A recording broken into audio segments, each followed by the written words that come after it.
So going from the dining room into the solarium, we have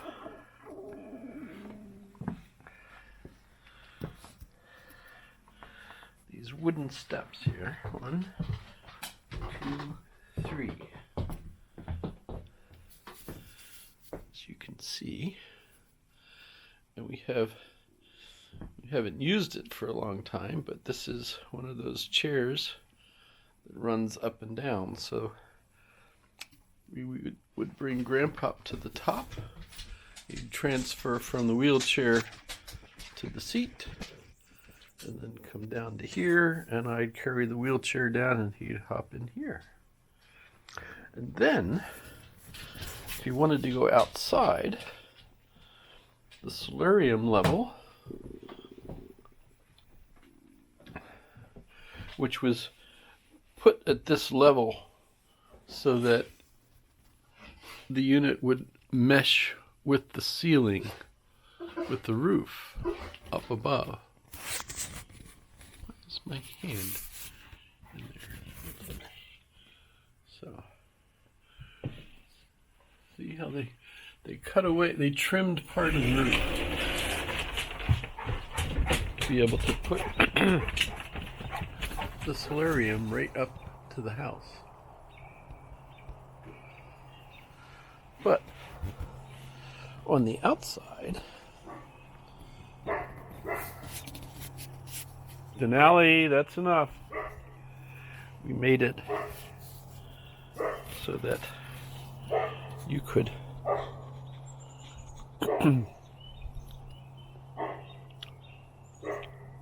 roll the wheelchair right on through, out the door, and onto this whole deck.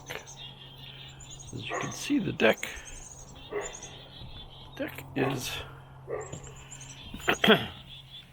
having some rot issues. And if you look down there, you can see it's about a foot down to the concrete that was underneath it.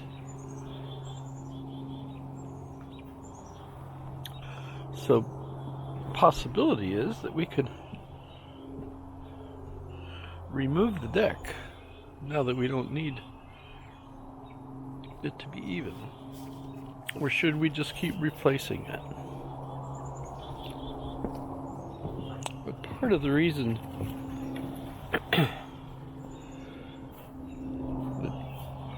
complicates it is that to keep the solarium from washing away, we built a little wall around the solarium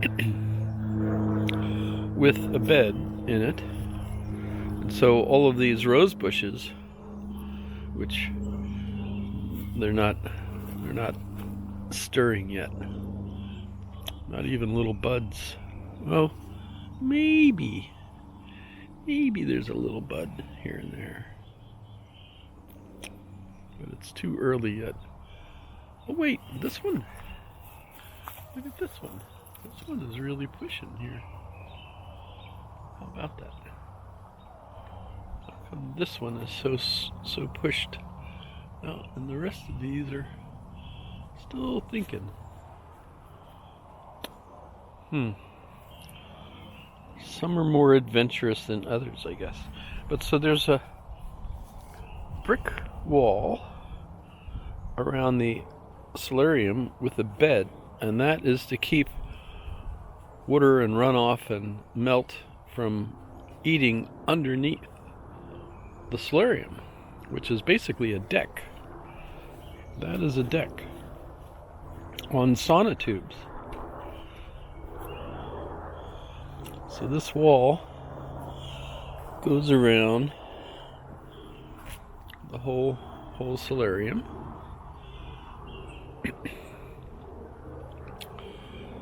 And boy, the roses look pretty messed up. They're not fighting against the trees. These trees were planted at the same time. Denali, get out of there. All these trees were planted at the same time as the solarium. And they're now full sized and they're shading. Get out of there. Get out of there. They're shading this whole area. So this used to be full of beautiful rose bushes all around back here. And as you can see, a lot of it's dying off, and all we've got left are old stems. You guys, hush. No barking. No. Denali, that's enough. Denali, do you want me to throw water at you? Stop it. No. I'll get water. I'll throw water at you.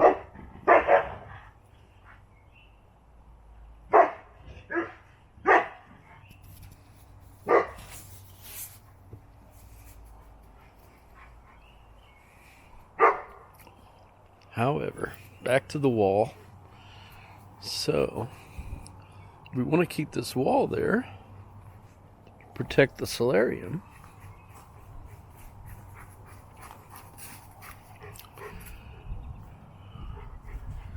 And so we have this wall that continues around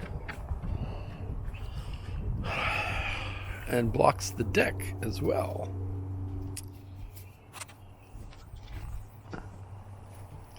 These were roses too in here.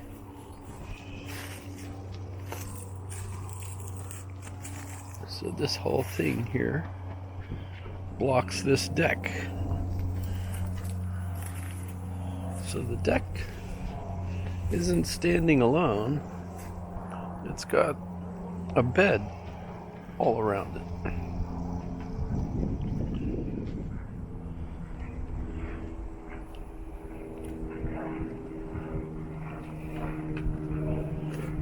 There used to be a patio, although the patio didn't come out as far as the deck. And what really set that, and the reason it comes in where it does here, is because we used to have a spruce tree.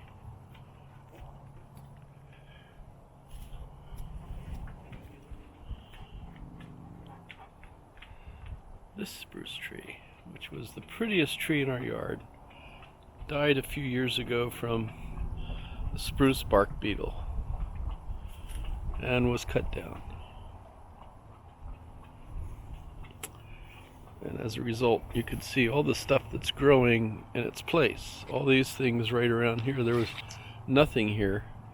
But look at these. These are all taking root, and some of them are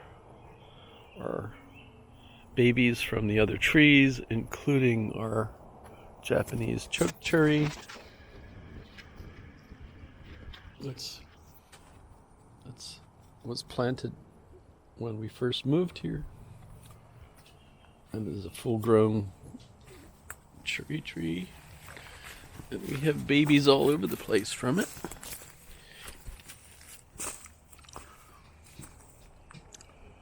So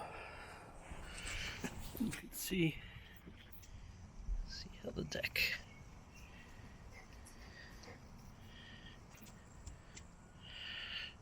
remember, it looks like wood. It must be wood under there.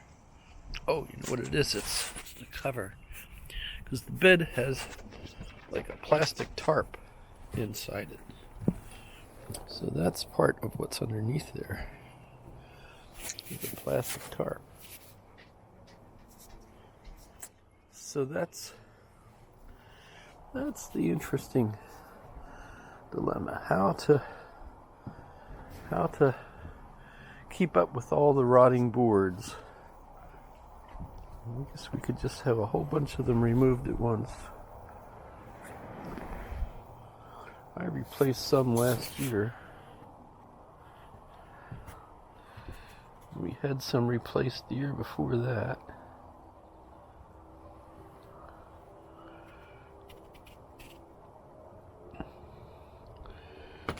It's